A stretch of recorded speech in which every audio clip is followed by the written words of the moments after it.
سلام أب كل خورنا عالم زلهم نا يوتيوب تختاتلتي كما يتخونوا نلوم عندي زلكم مسئي زلهو أرستي ጭንቀት አውሽጥና ንኽፍጠር ዝገብሩ ምኽንያታት እንታይም ዝብል ነገር ክንሪና ንሱኻ መጨረሻኻ እቲ አውሽጥና ዝተፈጠረ ጭንቀት ብኸመይ ቅልል ክብለና ክንገብር ንኽእል መፍትሕ ኮነና ዝኽእል ነገር ከ ኣብ መጨረሻ ክቅርበልኩም እየ ስጋዕ መጨረሻ ተኸታተሉ هذا ጊዜ ጭንቀት አባና ጥራሕ ዘጋጥም ይመስለና ወይ ኮላይ ኣብ ቤተሰብና ኣብ ዙርያና ዘለው ሰባት ወይ ኮላይ ብስንፍናና ዘጋጥመና ይመስለና ጭንቀት ማለት እዩ ጭንቀት ግን ዳርጋ ብዙሕ ናይ ዓለምና ህዝቢ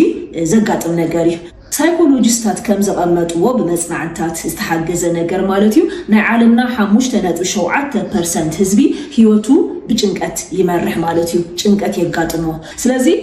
ጭንቀት ኣብ መብዛሕትኡ ሰብ ዘጋጥም ኩነታት ማለት እዩ ግን መጀመሪያ ናብ መፍትሒኡ ቅድመ መኻደይ ጭንቀት ብኸመይ ከጋጥመና ይኽእል ንምንታይ ናብ ህይወትና ጭንቀት ይመጽእ እንታይ እቲ ምኽንያቱ እቶም ዋና ቀንዲ ምኽንያታት ጭንቀት ኣብ ህይወትና ንኽፍጠር ዝገብሩ ነገራት እንታይም ዝብል ነገር ሓደ ባሓደ ከቅርበልኩም እየ ቀዳማይ ጭንቀት ክፈጥረልና ዝኽእል ነገር እንታይ ምድንጓይ ክበሃል ከሎ እንታይ ሓደ ጊዜ ዝኾነ ነገር ክንገብር ንሓስብ እሞ ሓሲብና ኢና ናብ ተግባር ንኣቱ ንሕና ግን ብዙሕ ጊዜ እቲ ክንገብሮ እንደሊ ነገር ኣብ ሓሳብ ጥራሕ እንድሕር ገዲፍናዮ ጭንቀት ክፈጥረልና ይኽእል ማለት እዩ ንኣብነት ሕጂ ዝኾነ ነገር ዓዲ ክንቅይር እንደሊ ወይ ኮላይ ዝኾነ ስራሕ ክንጅምር እንደሊ ወይ ኮላይ ብፍላይ ከዓ ምስነት ከዓ ዝኾነ ንዝኾነት ዘፍቅራ ተፍቅራ ጓል ከዛርባኤ ፍቅረ ይገልጸላኤ ወይ ንሓዳር ከም ዝደልያ ክነግራኤ ናበልና ሓሳብና ናብ ተግባር ከይቀየርናዮ እንድሕር ዶንጊና ኣብ ውሽጥና ጭንቀት ይፍጠር ማለት እዩ መሊስና መላሊስና ኣከንዲ ናብ ተግባር ንኸይድ ሎም ክገብሩ ጽባሕ ክገብሩ ናበልና ከይገበርናዮ በሓሳብ ጥራሕ ዘይተኣውለለ ሓሳብ ይኸውን እቲ ዘይተኣውለለ ሓሳብ ናብ ተግባር ዘይተቀየረ ሓሳብ ከ እንታይ ይገብረልና ማለት እዩ ኣብ ውሽጥና ጭንቀት ንኽፍጠር ይገብር ማለት እዩ ካልኻ ጭንቀት ኣብ ውሽጥና ንኽፍጠር ካብ ዝገብር ነገር ከ እንታይ እዩ ሰብ ዝበለና ነገር ከም ዘሎ ክንቅበሎ ከለና ማለት እዚ ሜዲቴሽን ድሕር ዘይንገብር ኮይና ከምዚ ምስልሳል ትክክል ድዩ ኣይኮነን ሰብ ዝኾነ ነገር ክብለና ይኽእል ዝኾነ ንሕና ንመርሖ ኣብ ንነብሮ ህይወት ሰብ መጽዩ ዝኾነ ነገር ክብለና ይኽእል እዚ ዝነብሮ ዘለኻ ናብራ ብጣዕሚ ኸጽእ መዓት ክብለና ይኽእል ወይ ኮላይ ዝኾነ ነገር ዝኾነ ሕማም ሒዝና ወይ ዝኾነ ነገር ኣብ ገጽና ወፂና መጽዩ ሰብ ዝኾነ ብዛዕባ ኣባና ብዝርአ ነገር ንዕኡ ብዝመስሎ ሰብ ክዛረበና ይኽእል ንሕና ግን እቲ ሰብ ዝተዛረበና ነገር ትክክል ድዩ ወይስ ኣይኮነን ወይ ኮላይ ኣነ ንምንታይ እዚ ዝኾኖ ዘለኹ ከይበልና ከየሳላሰልና ናይ ሰብ ዝበለና ነገር ምስ ውሽጥና ከይተዘራረብና ከም ዘሎ እንድሕር ንቅበሎ ኮይና ጭንቀት ኣብ ውሽጥና ክፍጠር ይኽእል እንድሕር ሜዲቴት ንገብር ኮይና ግን ሰብ ዝኾነ ነገር ክብለና ይኽእል ወይ ዝኾነ ዝመስሎ ነገር ማለት እዩ ብዛዕባ ናብራና ክኸውን ይኽእል ብዛዕባ ደጋዊ ነገርና ክኸውን ይኽእል ብዛዕባ ቤተሰብና ክኸውን ይኽእል ዝኾነ ነገር ክብለና ከሎ እቲ ዝበለና ነገር እቲ ዝበለና ቃል ናብ ባዕልና ወሲድና እስኪ ትክክል ድዩ ኣይኮነን ናብ ናብራና ናብ ባዕልና ናብ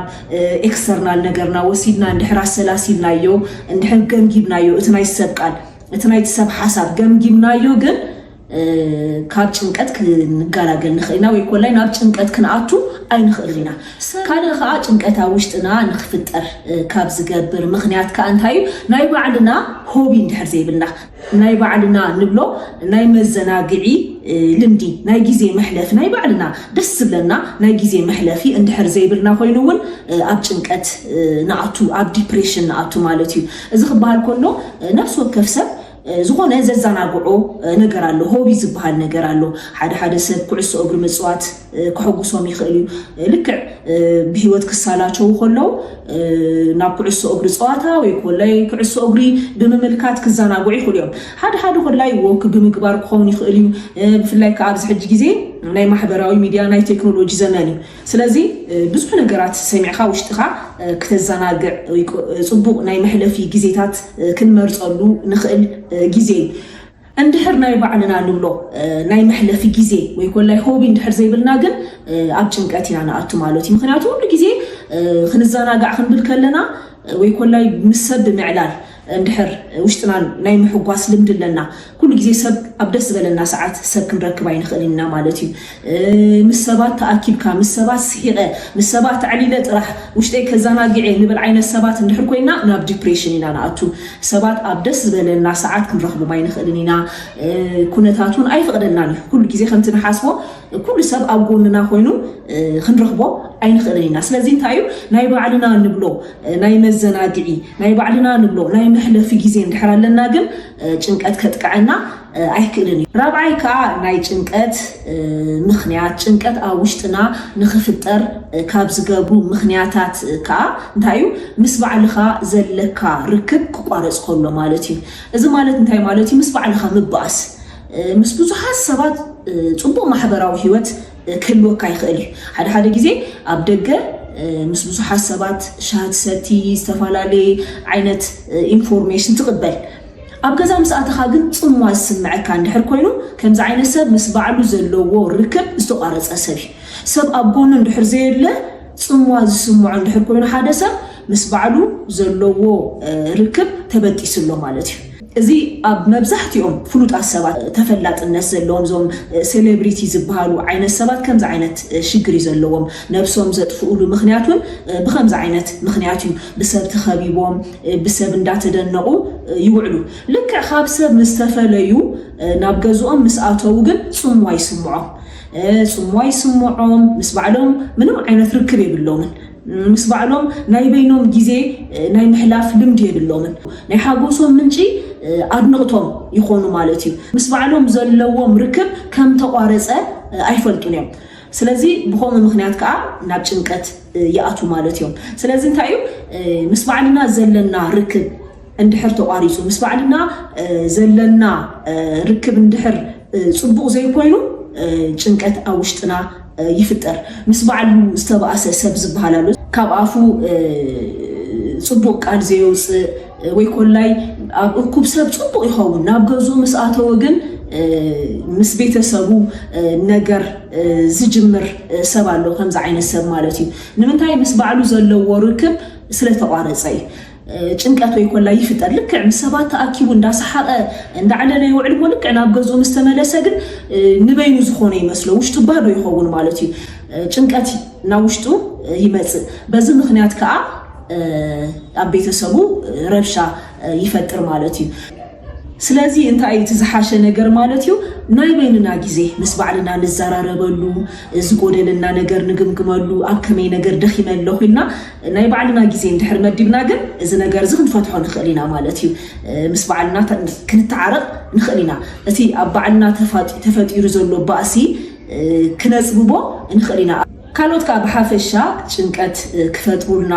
ዝኽእሉ ምኽንያታት እንታይም ብዙሕ ግዜ ኣብ ገዛ እንድሕር ንሕልፍ ኮይና ደገ ኸይወፃና ሙሉ መዓልቲ ወይ ኮላይ ሶሙን ሙሉ ኣብ ገዛና እንድሕር ንሕልፍ ኮይና ጭንቀት ክወረና ይኽእል እዩ ካልኻ ጭንቀት ክፈጥረልና ዝኽእል ነገር እንታይ እዩ ናይ ግዜ ኣጠቃቅማ ማለት ምንም ዘይጠቅመና ሰብ ጊዜና ብዙሕ ግዜ እንድሕር ንህቦ ኮይና ናይ ምሳና ዘይከይድ ሰብ ዕላላት እንዳሰማዕና እንድሕር ንውዕል ኮይና እዙን መጠነኛ ዝኾነ ጭንቀት ክፈጥረልና ይኽእል እዩ ሕማቕ ኣመጋግባ ናብ ድቃስ እንዳኸና ንኽንድቅስ ንሓሰብና ከለና እንድሕር ንምገብ ኮይና ሕማቕ ናይ ኣመጋግባ ስታይል እንድሕር ኣለና እውን ጭንቀት ክፍጠር ይኽእል እዩ ውሽጥና ከምኡውን ሕማቕ ናይ ማሕበራዊ ሚድያ ኣጠቃቅማውን ጭንቀት ክፈጥረልና ይኽእል ብዙሕ ግዜ ዘሕዝን ነገራትን ጥራሕ እንድሕር ንርኢ ኮይና ዘይንመርፅ እንድሕር ኮይና ስኢልና ስክሮል ክንገብር ከለና በኣጋጣሚ ዝመፀ ነገር ኩሉ እንድሕር ንርኢ ኮይና ከምኡውን ናይ ድቃስ ሰዓትና እንድሕር ተዛቢዑ ፅቡቅ ናይ ኣደቃቅሳ ልምድ እንድሕር ዘይብልና እውን ጭንቀት ኣብ ውሽጥና ክፈጠር ይኽእል ስለዚ እዞም ኣቀዲመ ዝነገርኩም ነገራት ናይ ጭንቀት መበገሲ ምኽንያታት እዮም እቶም ቀንዲ ጭንቀት ኣብ ውሽጥና ንኽፍጠር ዝገብሩ ምኽንያታት እዮም ማለት እዩ ስለዚ ጭንቀት ንምውጋድ ካብ ጭንቀት ቅልል ንኽብለና እንታይ ክንገብር ኣለና እንታይ መድሓኒትና ምንም ዓይነት መድሓኒት ምውሳድ ኣይድልናኒ እንታይ ዳይና ክንገብር ዘለና እንድሕር ጭንቀት ኣብ ውሽጥና ተፈጢሩ ናይ ላይፍ ስታይል ለውጢ ኢና ክንገብር ዘለና ናይ ህይወት ኣካይዳ ለውጢ ክንገብር ኣለና ማለት እዩ ኣቀዲምና ክንገብሮም ዝፀንሐና ነገራት ገምጊምና እቶም ጭንቀት ንኽፍጠር ዝገበሩና ነገራት እንዳወገድና ብኻልእ ነገር ምትካ ላይፍ ስታይልና እንዳስተኻኸልና አካይዳና እንዳስተኻኸልና ክንምስ መጻና ጭንቀት ካብ ውሽጥና እንዳጠፍአ እንዳቀለለና ይመጽ ማለት እዩ ሓደ እንታዩ እቲ ጭንቀት ንኽንሰልና ካብ ዝገብሩና ነገራት እንታዩ አካላዊ እንቅስቃሴ ምግባር አካላዊ እንቅስቃሴ እንዳገበርና ክንከይድ ከለና ጂም ናይ ምስራሕ ልምዲ እንዳዘውተርና ክንመጽ ከለና ከአስተፋላለዩ ሆርሞናት አውሽጥና እንዳተመንጨው ይመጹ ማለት እዮም ስለዚህ ሓጎስ ናብ ውሽጥና እንዳተጸገዐ ይመጽ ጭንቀት ከኣ ካብ ውሽጥና እንዳተወገደ ይኸይድ ማለት እዩ ነፍስና ቢዚ ብምግባር ከኣ ጭንቀት ከነወግድ ንኽእል ኢና ነፍስና ቢዚ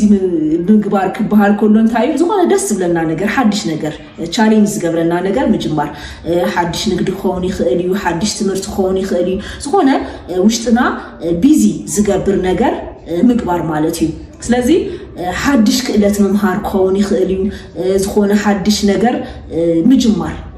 በቲ ንጅምሮ ነገር ውሽጥና ቢዚ ምስ ገበርና እቲ ኣብ ጭንቀት ነውዕሎ ነበርና ኢነርጂ ኣብ ጽቡቕ ነገር እንዳወዓለ ኣብ ውጽኢት ዘለዎ ነገር ነውዕሎ ኣለና ማለት እዩ በቲ ውጽኢቱ ከዓ እንዳተሓጎስና ንኸይድ ንሕና ከዓ በቲ ዝጀመርናዮ ሓድሽ ነገር ቻሌንጅ እንዳገበረና ምስ መጸ ውሽጥና እንዳፈተነና ውሽጥና ሓይልና እንዳተጠቀምናሉ ምስ መጻና ጭንቀት ከዓ ካብ ውሽጥና እንዳጠፍአ ይመጽ ማለት እዩ ካልእ ከዓ ዝኾነ መጽሓፍቲ ምንባብ ፖድካስት ምስማዕ ከምኡን ከዓ ዝኾነ ዝደለናዮ ነገር ንምርካብ ሪስክ መውሳድ የድልዩ ማለት እዩ ዝኾነ ብዙሕ ግዜ ጭንቀት ካብ ዝፈጥረልና ነገር እንታይ ዝኾነ ነገር ንምነዮ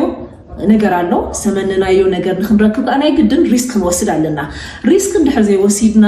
እቲ እንደልዩ ነገር ክንረክብ ኣይንኽእልና ስለዚ ሪስክ ምውሳድ ናይ ግድን